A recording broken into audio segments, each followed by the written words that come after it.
everybody. It's Jeffrey Butzer. This is a Day for Night podcast, and we're doing a pop up live one tonight for a very important movie. Here's the theme song from it.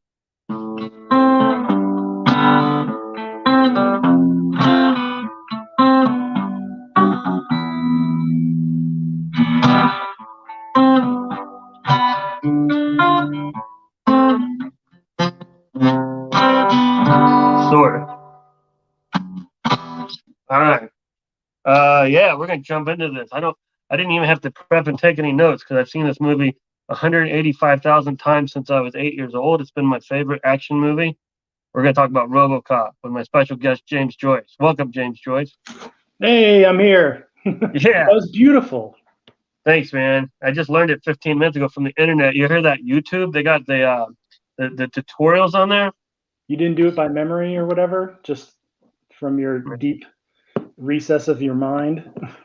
No. Yeah, thanks for doing this. This is a very special one for me. And you aided in a very special night on Friday because my son and I on Friday nights, I talked about this last week, we always watch a cool R-rated movie like Terminator or Escape from New York.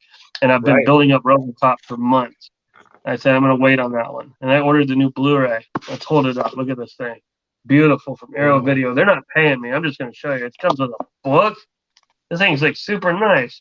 And postcards. It's beautiful. It's in 4K, and it came in the mail on Friday. But you texted me and told me that it's playing at the Plaza That's right. Theater. Thanks, Plaza. And so we went to go see it, and it was the best theater experience of my life. It was beautiful. Got to watch my favorite action movie with my son. And it was the first time you saw it in the theater, right? Yeah, because when I was 8, my mommy would not take me to see it because she was worried about my mind being scarred. But then I would stay to my dad's house. This is the cool thing about when you have divorced parents. And he's like, "Yeah, I don't care. What robos? Yeah, watch your robots. I don't care." And so I got to watch it at his house. Yeah. That's awesome. And you were how old were you when you got to see it? I was in 6th grade going into 7th grade. So we saw it.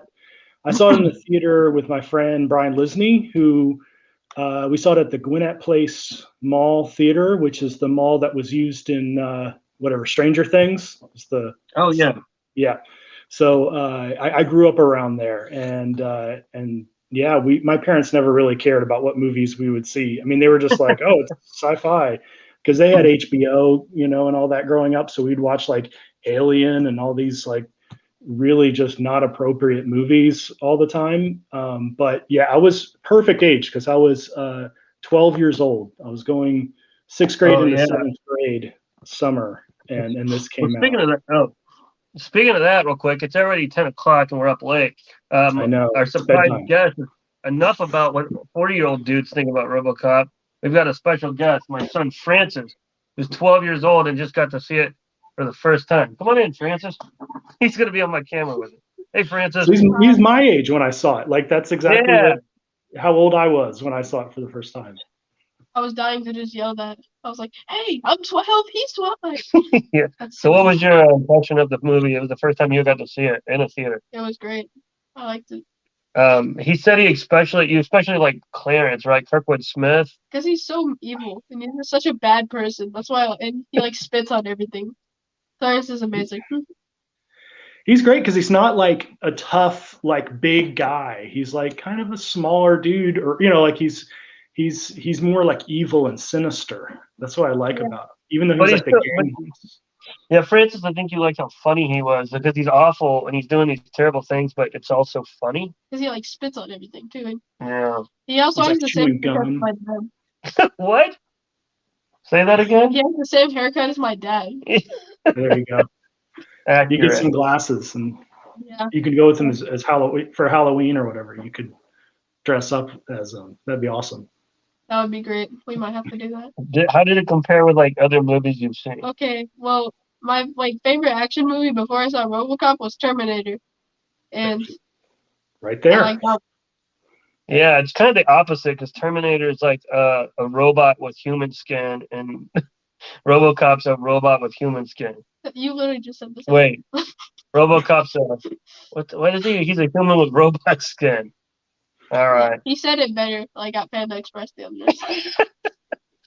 Well, cool. This is Francis, everybody. Yeah. Thanks for Hey, popping in. Francis. Telling us what you thought of the movie. That was good. All Thank right. Love you. you. Good night. 10 out of 10.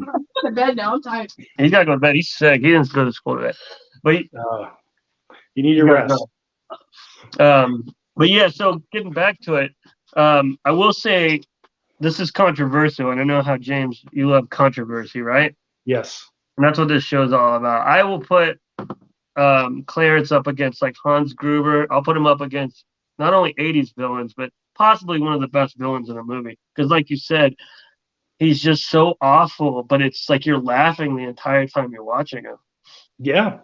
I read that one of my hobbies is that, or things to do like late at night, I have nothing to do, or I'm like, in line or whatever. And I read up on like IMDb pages on movies, and the Robocop one's really fascinating. But I saw that Paul Verhoeven really wanted him to look like, or they said that with his glasses on, he looked like Himmler. So he really wanted to give him this like kind of evil Nazi vibe since he was Dutch, as a director. Yeah. And it worked perfectly. And then you know him as the guy as the dad from That 70s Show. Later on. When I started watching that 70s show, I was terrified. I was like, oh no, that guy. One funny thing is apparently Verhoeven and Kirkwood hit it off like gangbusters, and they had the same sense of humor. They were on the same page, but Peter Weller, I'm going to call him Paul Weller all night. But the actor that played RoboCop, Peter Weller, was very serious, and apparently he was like in character. And apparently when he met him, he's like, "Yeah, I'm method, so you're gonna have to call me RoboCop." And Kirk was like, "I'm not doing that." No. He's like, so I just decided I wouldn't talk to him the entire shoot unless we had a scene together. I thought that was pretty rad.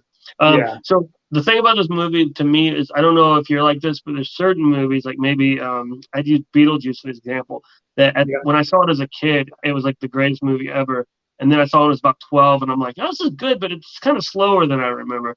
And Beetlejuice is a fine movie, but RoboCop has never changed with me. Like I watched it when I was 8, about 12 times. I watched it when I was like 13, 15, 17, 20, like throughout time, and it gets better and better. And it's never like a movie that I think it's just aged so wonderfully. Because it's kind of fun. It's like it's an interesting mix of things, because it is sort of dystopian, and it is weird, and it has all these actors in it that from other things, but it also is just kind of silly and goofy. You can tell it's not made by an American. It's sort of not an American movie. Paul Verhoeven being Dutch, so it just has this weird other quality to it. And I think all of his movies, and I don't know all of his movies, all the way to the modern era, but like that core run of movies that he did has that same kind of feel, where they're just so kind of campy, but also, really weird and gory, super gory. Yeah. RoboCop especially, like that's what I was looking for at age 12, because I'd grown up with Star Wars, and I'd seen like Flash Gordon, and I'd seen all these other kind of like Tron, sci-fi movies that were like, pretty tame. And then you're getting older and you're like, I need some blood and guts, and I need, shooting, and I need all this kind of crazy stuff happening. And RoboCop just gives it to you, for sure.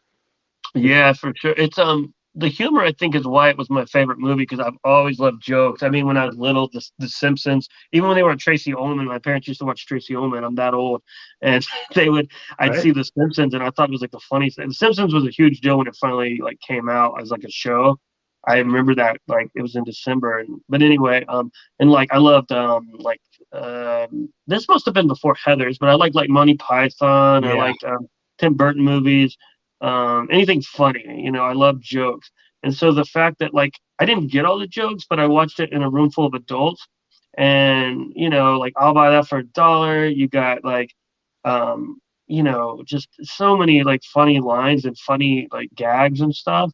And Paul Verhoeven actually has a cameo in it. Have you rewatched it in the last like couple weeks? See, we were talking about that because we were like, oh, we should go see it in the theater. And then you obviously you saw it and it was awesome. You got to take your son, and big deal. And like, so I was like, well, I should watch it this week. But then you're like, well, let's do it tonight. It's like, Oh okay. yeah, taking So I haven't been able to like. I watched some refreshed on some scenes, but I mean, I know it, inside and out as well. Like I've seen it all through my childhood. The nightclub I had it on with the videotape and all that. So yeah. Oh yeah, the nightclub scene when they're like, when he pulls the gun on him, he smacks the gun out of his hand, and another club guy grabs the gun and starts dancing with it. The next couple shots is Paul Verhoeven going at the camera. It's like really fast. I didn't know until I heard the commentary. I'd never spotted him all the times I watched it. I like Paul Verhoeven quite a bit. Usually at the end of the episode, but we're not doing like a formal episode because I have no notes, nothing, because it's RoboCop. It's the best.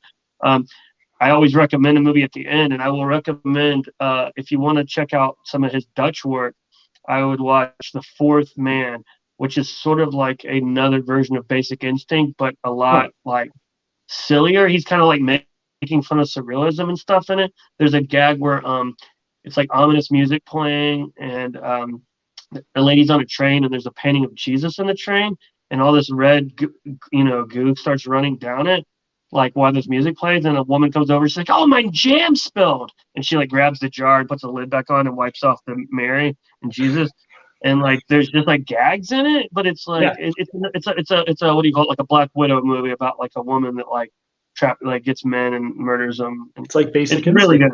Exactly. Yeah.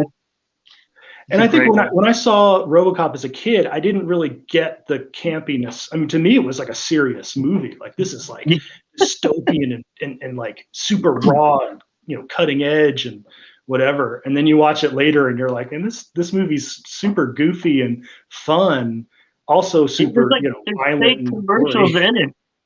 There's like the fake commercials in it, like the Nukem game and the there's another one.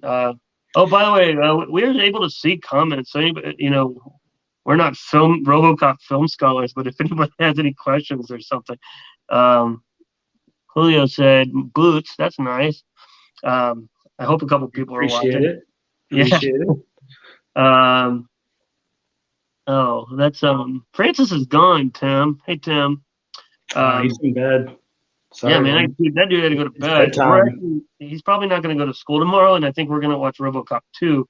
Which have you seen RoboCop 2? No, that's the thing. I saw the reboot as a whatever. I don't know what I even thought about it. It was just like an afternoon thing to do when I wasn't working. But I never saw the RoboCop 2 or RoboCop 3 or any of that stuff. Okay, so part 2. Not very good. Well, part 2 when I was a kid. I because when you're a kid, you're not like Verhoeven didn't direct this one. I'm not. Right. I'm going. You just watch it, and I liked it quite a bit. And I haven't seen it in about 15 years, so I don't know. But I will tell you, it's got a really cool, silly plot. There's like a little kid that's a drug lord. He's like 11 years old, and he's like the head boss. And the plot's basically around. They build another it's a cross between RoboCop and the Ed 209. And they take a serial killer's brain out and put it in that body, and so it's pretty good. It's not, it's not the first one, but it is completely ridiculous. It holds up though. The third one now shot in Atlanta in the early 90s. That's what I heard. Yeah, wretched. It's just he flies. There's robot ninjas. It's rated PG-13. Forget it. It's really awful. But there's Atlanta scenes and whatever. Can you recognize anything? Yeah, that's the thing. I always get like a weird affinity if there's a movie that's filmed in Atlanta back in the 80s or 90s, because I moved here in 86, so I have like a kind of I remember when Free Jack was filmed. I remember Free Jack. Milk Money was filmed here. I don't even think I really even saw that, but Free Jack was funny because I was in high school, and like all the weird goth kids and punk looking kids from my high school all became extras, and they would on school nights they were like going out there and being in the background. So when you watch Free Jack now, you'll see like high school kids that were from my high school oh, that's cool. Around. I liked Free Jack when I was a kid. That's one I haven't seen since I was 11 or however old I was when that came out. But when I saw it, I really liked it. If the people watching have no idea, it's just really early 90s, maybe 91.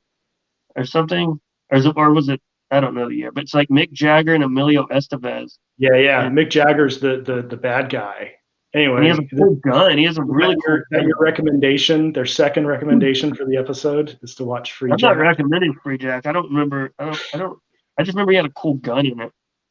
There's a chase scene at the well, we're getting off track, but I think it's funny to watch movies filmed in Atlanta. So maybe RoboCop 3 one day I'll check it out for that, but it sounds ridiculous. But I mean, yeah, RoboCop 1 is a classic for sure. Yeah. 2 is worth watching. The other thing with Verhoeven getting the job, I don't know if it's true, but he always tells the story that they basically went through every American director and then every European, and they got towards the end of the alphabet, and they're like, let's try Verhoeven. And because he wasn't really known for much, especially outside of he hadn't done any American movies, right? That this is his first American movie, and then doing like I mean, I remember Starship Troopers because I worked at a movie theater at that point. And yeah, that was 97 probably. I worked in a movie theater too when that came out. I worked from 93 to 99, so during that like 7-year run, I was a projectionist, and I know like every movie from that period very well. And what theater were you at? I was at the Holcomb Woods 6 mainly, but I worked at the Midtown 8, so the Midtown Art Cinema, whatever, which was a LaFont theater back then. I also worked at the Brandon Square, a couple theaters up in Roswell. I almost worked at the Plaza, but they were still, I mean, I was making like $1 over minimum wage. And at that point, the Plaza was still just paying minimum wage. And I was like, I can't, I just need that extra $1 an hour. Yeah, man. I worked at, I started, my sisters were projectionists from 92 till about 98 or 99. And I started working in movie theaters in 97, but I was a projectionist for a really long time. And Starship Troopers was a treat for me because I haven't gone back to that one too many times because I enjoyed it, but not like I do RoboCop. And then we should say like RoboCop got Arnold Schwarzenegger's attention, and then that got Total Recall made because he wanted to work with Verhoeven.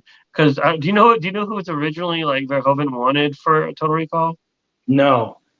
So it's what's his name? The guy from Jaws, and Mr. Roy Scheider? No, Mr. Holland's Opus guy. The old. Oh yeah, from oh my God, this is what happens when you do this at 10 p.m. Come on, Mr. Holland's Opus. Come on, go. Somebody say his name in the comments. You know who we're talking about. This is embarrassing. Guy. Yeah, but it's anyway. funny when you collectively can't think of someone because the character was supposed to be like a nerd. Richard Dreyfuss. There you go. Thank you. Thank you. My God. This is what happens. So he wanted Richard Dreyfuss, and then Arnold kind of like forced his way in because the guy was supposed to be like a nerdy accountant or something, and he's like, "No, we'll rewrite it where I'm a construction worker and I'm strong and I have sex with ladies," and and so that was that. But I'm trying to remember back. I think I was talking to you about this the other day. I believe now that I'm older, I think I might have seen an edited version of RoboCop the first time, and maybe that's why my dad let me see it because I saw it like back then. Movies would come out like a year later, video, and so I think I saw it in '88. I remember going to the video store and begging my mom to rent it for me, and we got up there, and I appreciate it, from a dad point of view, but the guy working there was like, "Hey, buddy, you might want to wait a few years on this one. It's pretty rough." And I was like, "No, I've seen The Shining, man. I'm cool." Because my mom let me watch like The Shining and stuff like that. He's like, "Well, I know," but he's like, he looked at her. He's like, "You might want to wait." And my mom normally didn't give a crap, but I kind of was hesitant. I was like, "Oh, maybe I should wait." And I was so nervous to watch it. And then I saw it. But now that I'm thinking, I might have seen it edited the first time. But yeah, my very first impression was like, I guess it was like Forbidden Fruit because I'd waited so long. Oh yeah. And then it felt really dangerous to watch it because I was like, "Oh, my mom doesn't even want me to see this." And it like. At that age, also, you're just looking for something like you're renting horror movies, you're renting like, whatever Faces of Death and all that kind of stuff because you're like, you're just looking for all this like, I don't know, gory stuff. Like that's what a 12-year-old boy is all about, is like, just anyway, it gives it perfectly, I think, in Robocop because they. Oh yeah, I mean, because every scene is like it's like one of those movies where there's like no drag. Like we had to go to the bathroom, and I was like, well, there's no point you want to go to the bathroom except maybe when he goes to his old house and misses his wife. I I don't know if you don't know know if he about me, knows but about me. sometimes I'm I'm a movie guy. That's right. Facebook. Um, but Do you yeah, have I any RoboCop toys? Do you have any of the toys that were released? You should get one. no, that was another thing. I wanted it so badly, and I for some reason or another I would just never get it. And then it got to a point. I don't know if you did this when you were like a little kid, but like I had my GI Joes, I had my Ninja Turtles, and I'm like, I would always talk myself out of it because I was like, I'd only have one RoboCop, and he's a weird size, and who's he gonna play with? I'm gonna have to start a whole new thing, and I'd Yeah, only have so much money, so I'd be like, I'm gonna go for a Ninja Turtle this week, I and did that with Transformers, honestly, because Transformers were such an investment. So I'd be like, I don't want to get just like one Transformer. Well, I kind of like talked myself out of it and never got them because it was like oh yeah, they were they're so pricey. expensive and it was like $20 for something. Anyway, but yeah, you could have that single RoboCop. You have this like cross genre like playing of GI Joe meets RoboCop, like I should have just done it, but I looked at it on meets eBay the Star other day. Wars. Yeah, Yeah, no, but but I think, yeah, you're right about Terminator. I mean, that was such a like lead in, I think, for what RoboCop, and then like a lot of other, kind of dystopian, sort of a little bit more grittier sci-fi kind of came out of that for sure.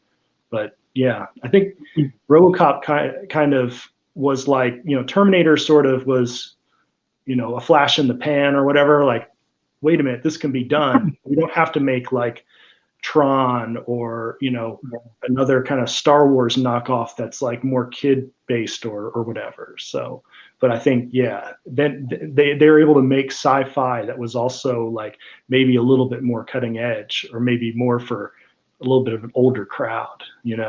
So I think, and also I mean the Rambo movies as well, mhm. kind of came out around the same time. So it's almost like we were the target demographic growing up with these Yeah, movies. So as our tastes changed, like the movies sort of changed with us, or at least that's what we got into. I mean, and it's very like a lot of those like Rambo and Red Dawn and stuff had sort of an oh, agenda.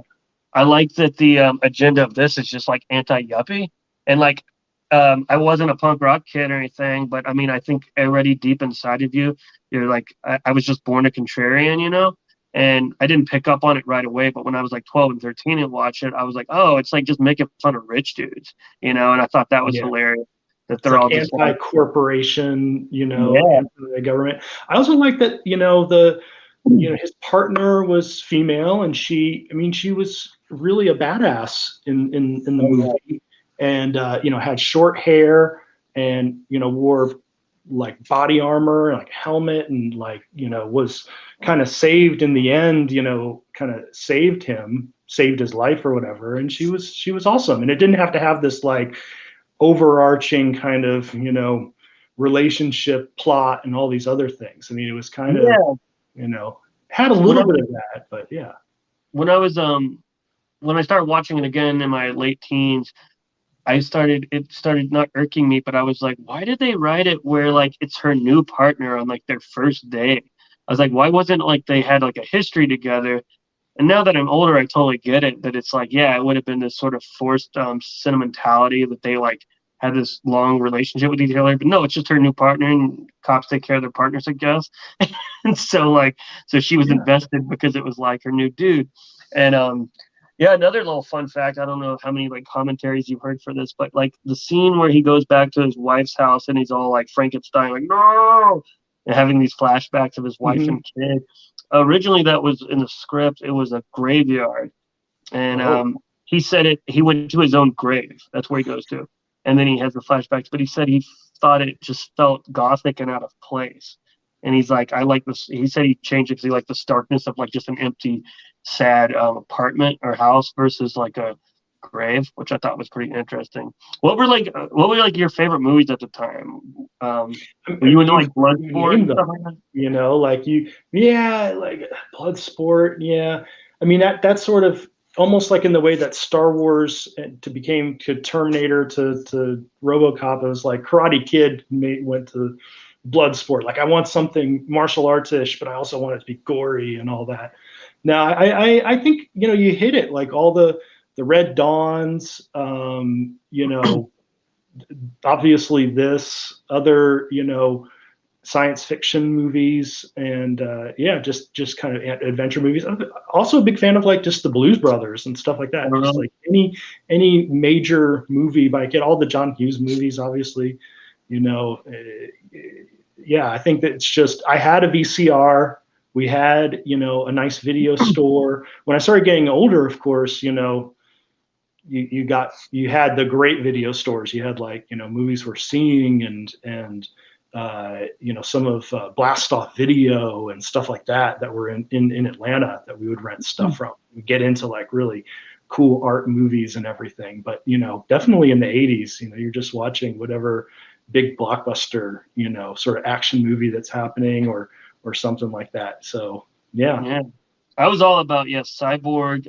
See, I had like I didn't see the Goonies, E.T., Back to the Future. Okay.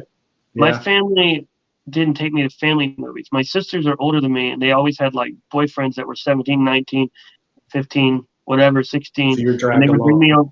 So they would bring me over like, no, well, they would bring me like Megadeth albums and Metallic albums when I'm like 7. And then when I'm like, you know, I wanted to be like a cool older dude. So when we'd watch movies, they're like, all right, this is by John Carpenter. You got to watch this. John Carpenter was this dude. Like I had the cool old guy. Because, you know, boys, what do we love? We love telling people about stuff. And so they would like tell me about these directors and why Texas Chainsaw Massacre was so important, why Halloween was so important. I didn't watch all of those, but like, so I didn't see E.T. until I was like 15 or 18 by myself. Something, Right. and I've never seen Back to the Future. I've never seen Indiana Jones. I've never seen Jaws. Like we didn't watch, like we only watched like gritty. This like is really weird. I know. Jeffrey,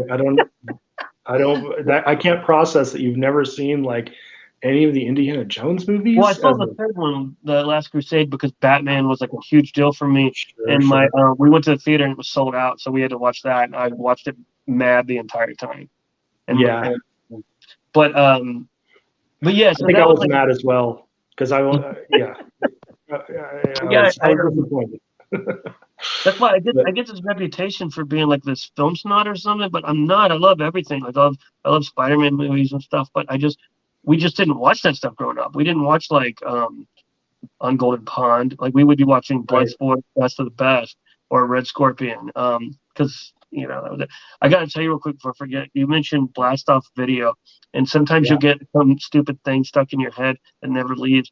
When Blast Off Video went out of business, they did an interview in Creative Loafing, and I'll never forget this. The last thing they were like, what did you learn from running an underground video store for like 30 years or whatever? And he goes, the more someone looks like Elmer's Fudd, the dirtier the smut they rent. Yes. I had a guy, so I lived in Grant Park in 1994 to 1996. I had a house in Grant Park, and we had a foreign exchange. He was a mailman from Paris, and he came on holiday to live with us. He was like a friend of a friend, and the friend. That sounds made up. You had a French mailman. No. His name was Alain Vidal, and he was a mail carrier in Paris, and he came to a friend of ours. Just came to Atlanta on holiday. He had like 6 weeks off, and so he showed up at their house, and they're like, you can't stay here, but we can take you to my friend's house where you can sleep on his couch for 6 weeks. And we're like, okay. So he shows up at my house. But he's really into, and he just hangs out for 6 weeks. Like we played Atari together. We like went to shows.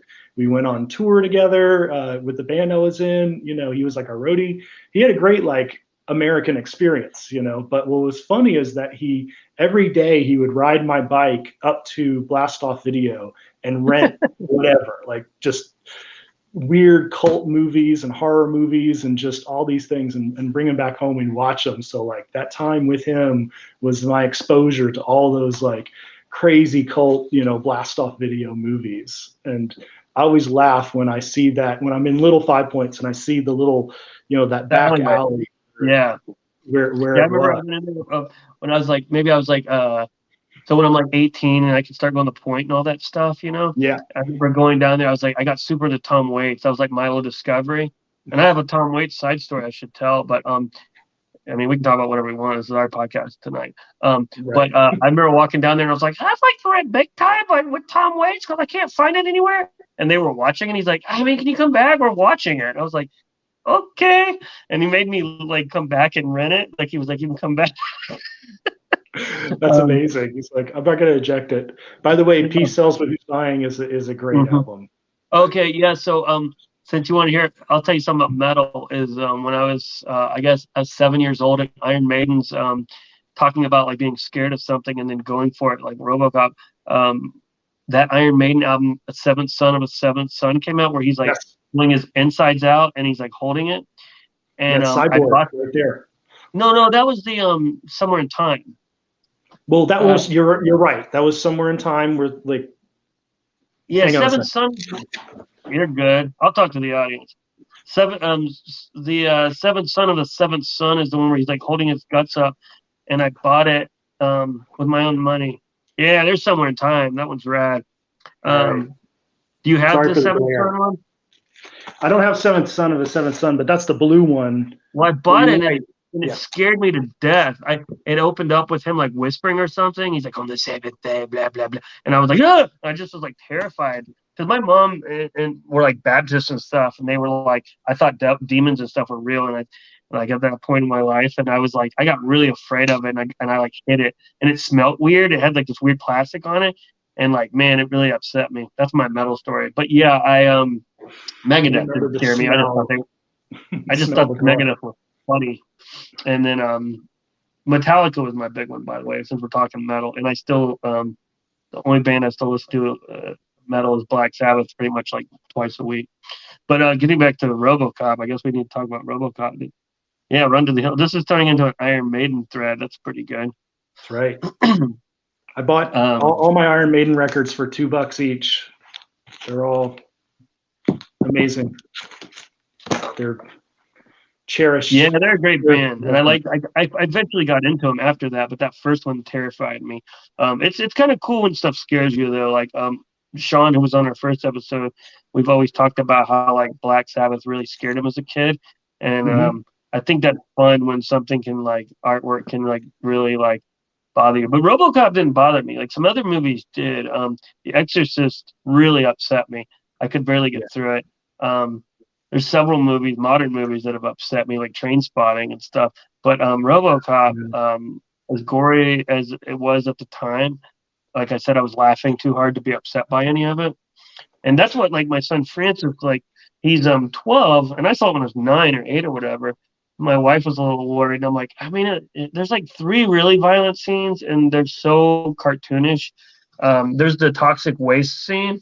Yes. Which just looks ridiculous. I mean, it's gross, but it's like pretty ridiculous looking, in a good way.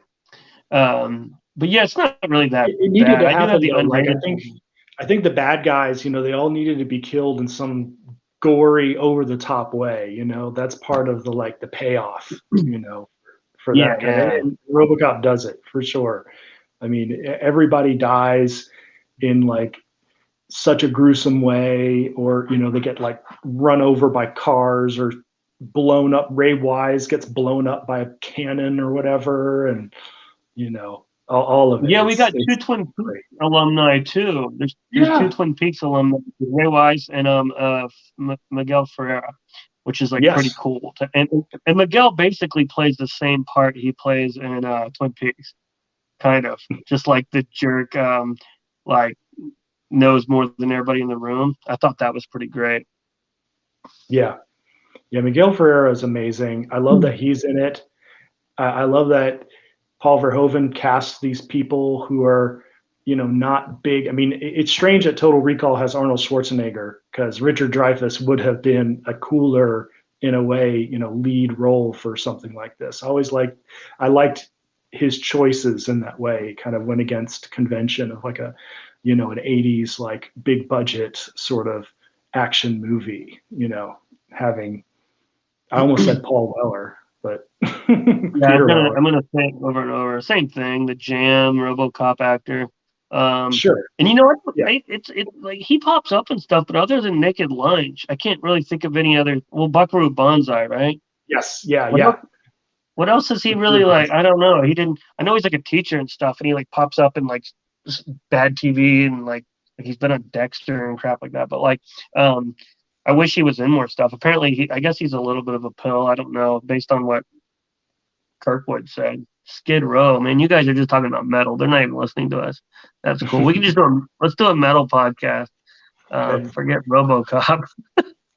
I see what the people want. They want metal, heavy metal, like RoboCop. That joke was for you, Tim, because I know you like dad jokes.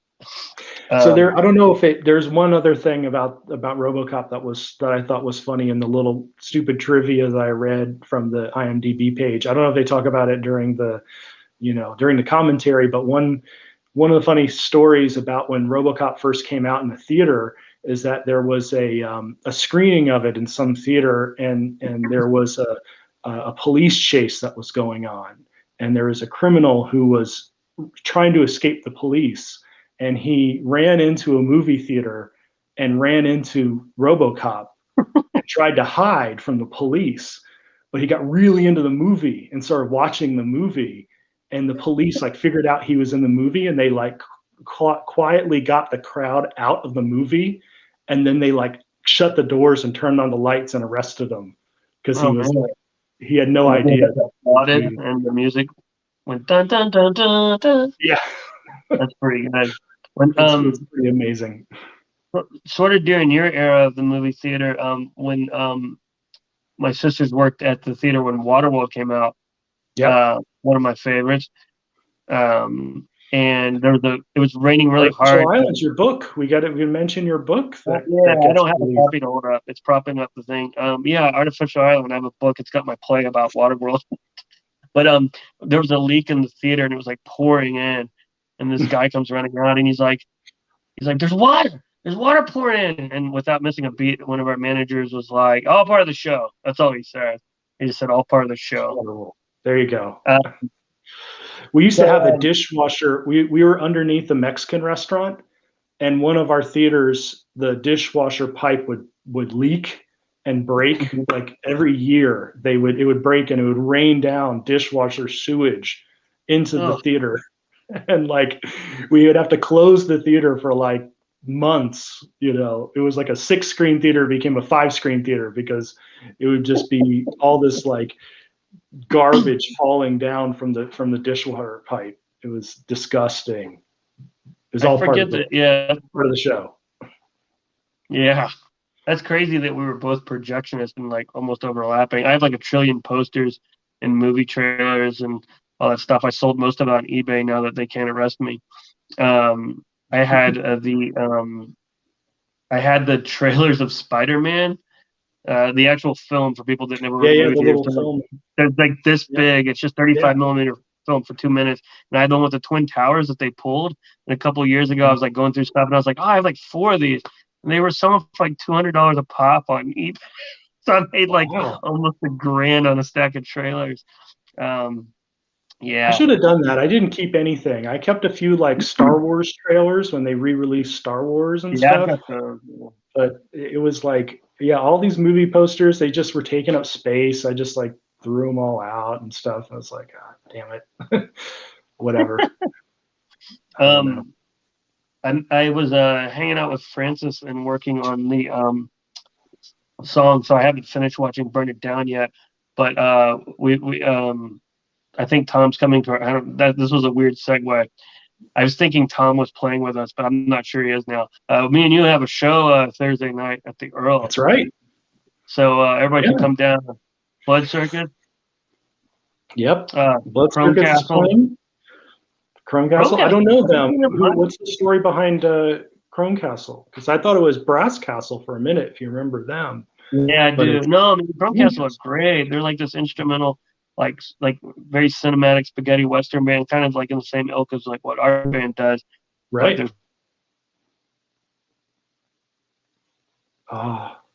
too. Yeah, they're super great. Oh,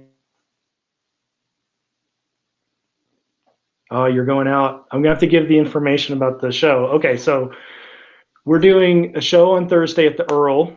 So it's Blood Circuit, so a band I play in.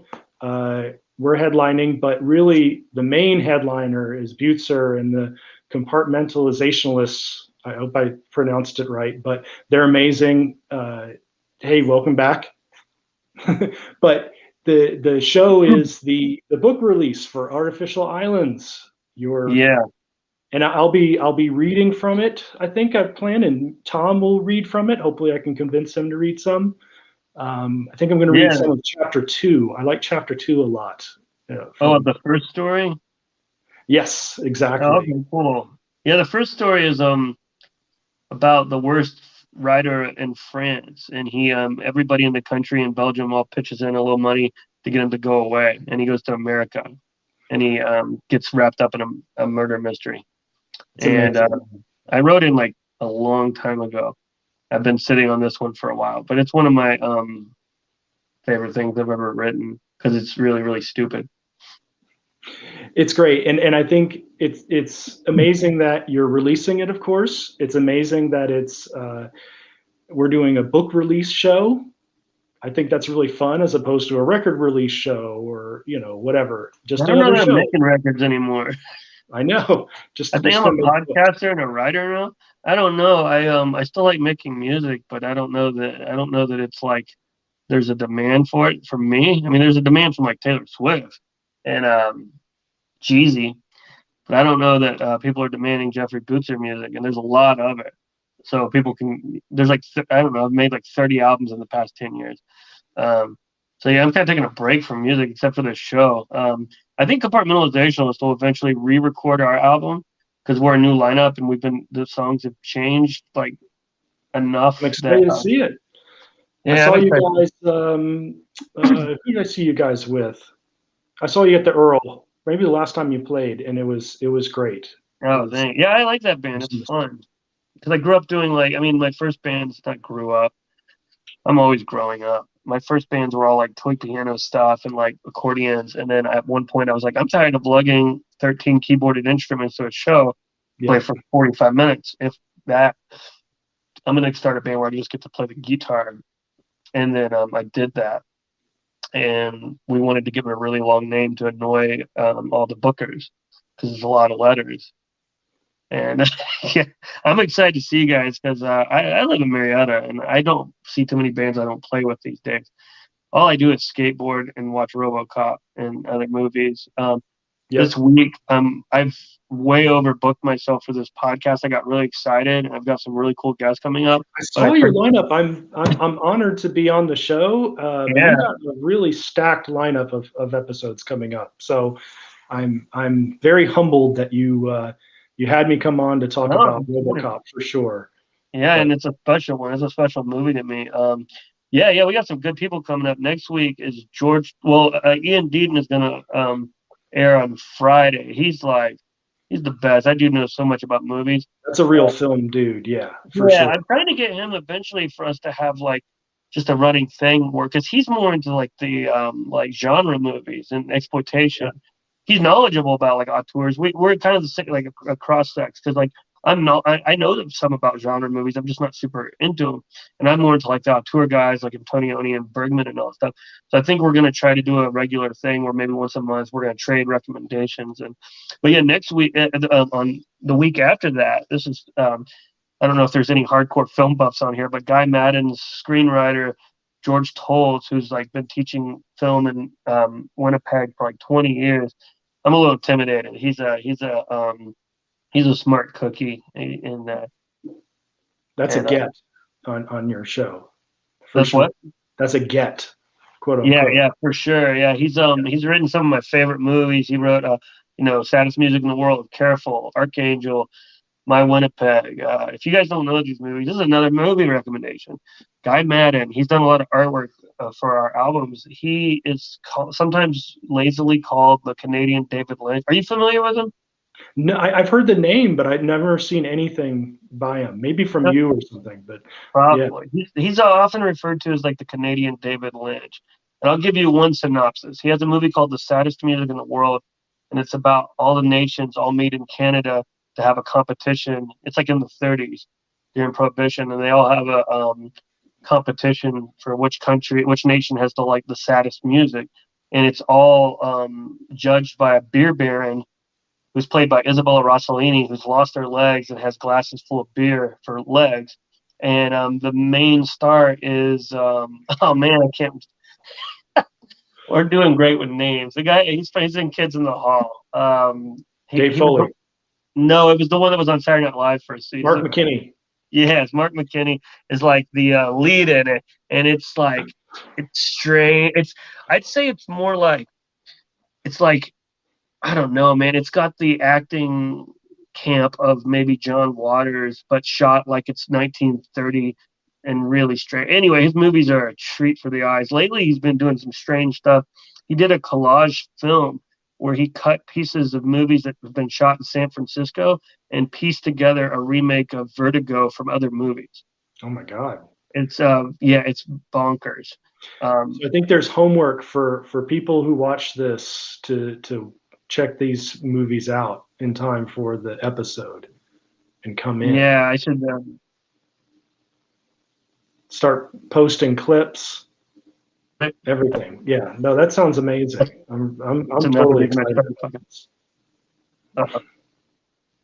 Yeah, me too. I think we're almost done here in a minute. Any questions from anybody? We want to talk to people because it's live. We've never gone live before.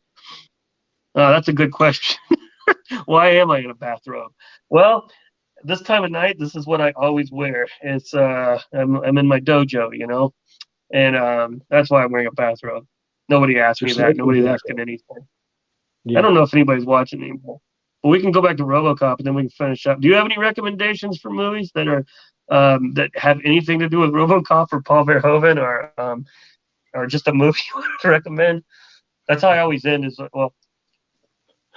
I think no, I don't know. I mean, you talked about. I just think about those days. Like seeing movies at that Gwinnett Place mall and that theater, and I mean that's where I saw Beetlejuice. That's where I saw Robocop with my friend Brian Lisney.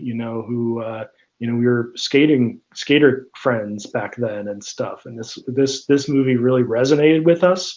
For sure. I mean, I definitely dubbed it off of HBO and watched it a million times, and just refreshing myself on some of the key scenes. Today it was like, oh man, I totally remember and just thinking, man, this is way. I don't know if I was just it didn't come across, but I was surprised at how violent. I remembered it being violent, but then you see it as an adult, and you're like, man, this movie's hardcore. Oh, so talking about skateboarding. So just to say, you seen the first time, the first recommendation I had for a movie was that we were going to talk about a skate video. And I know you're I want to talk about movies, but someday we'll double back around and we'll talk about it.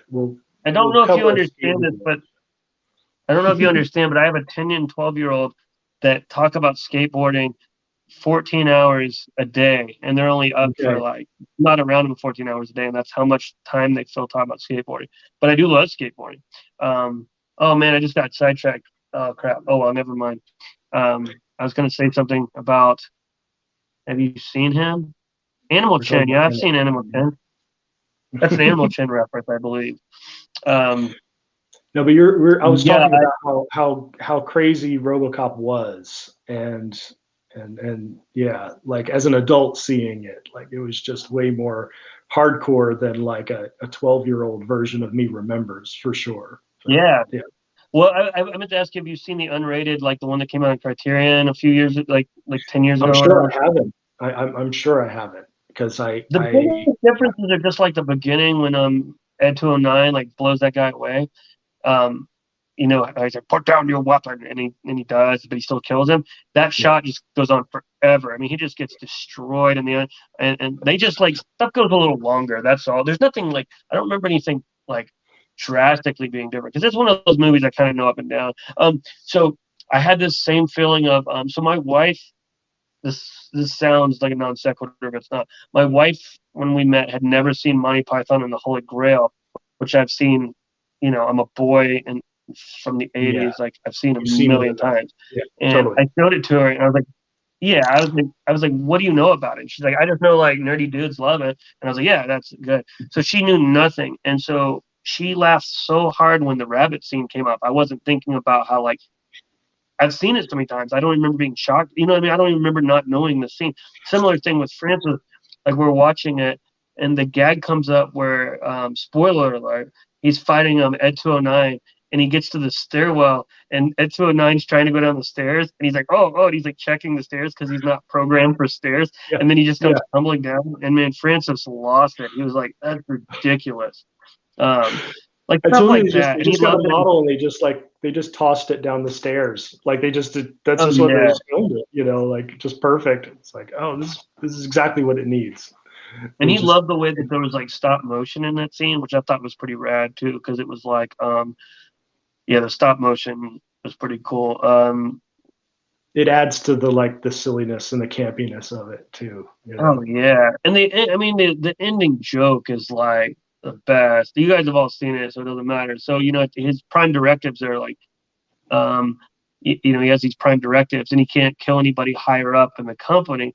And then at the end, like the guy who's turned bad, who runs the company, who he's like not able to kill, has a gun to another guy's head, and he's like, Dick, you're fired. He's like, thank you. And then once he says that he's fired, he's allowed to shoot him, which is like the best thing ever. Do you remember that? Yeah, Like, yeah. He it's just it's blows just them it's away right out I just love the that, like, glass, just like Die Hard or he, whatever. I just love that he only has to say that he's fired for him to like be able to override. Like that's just such a stupid plot thing. You know what I mean? He's like, I can't kill him. Unless you unless you give me your word, he doesn't work here. Yep. Which is pretty awesome. Well, let's wrap it up. I appreciate all the time. I know it's getting late, and we've for run sure. on We're all almost at different 53 topics. minutes. So I appreciate it. But I'll be seeing you on Thursday. And, yeah, man. Hopefully, other people want to come out, check out the book. It's amazing. Yeah, thanks, buddy. Yeah, thanks for helping me edit it. No problem. I just like did a little something quick else. proofread. This is great. One thing. I feel like there's something else I was supposed to say, but I can't remember. But I mean, let's see. I need to thank Renee and everybody. She does such a great job here. Yeah, thank you, all this Renee. stuff. I don't Appreciate know how I don't know how the switching and stuff goes, but she does a great job at it. It's always seamless, wonderful, and great content. It was fun to follow up Tom. I feel like Conan going on after Letterman or whatever. I know, it's just like Monday night, like must see TV on Monday night. That's great. Yeah, well, and yeah, thank you for coming. I'm glad I could squeeze you in because we were like, you're getting ready to go out of town, and I've got all these. My schedule's getting full, and Renee was really nice. I was like, we can squeeze you in and go live, and Francis can come in and tell you how great it is too. And hope people watched it and had fun. All right, well, thanks, guys. All right, Good I night. appreciate it. Good night. Yeah, man. See ya. See you later.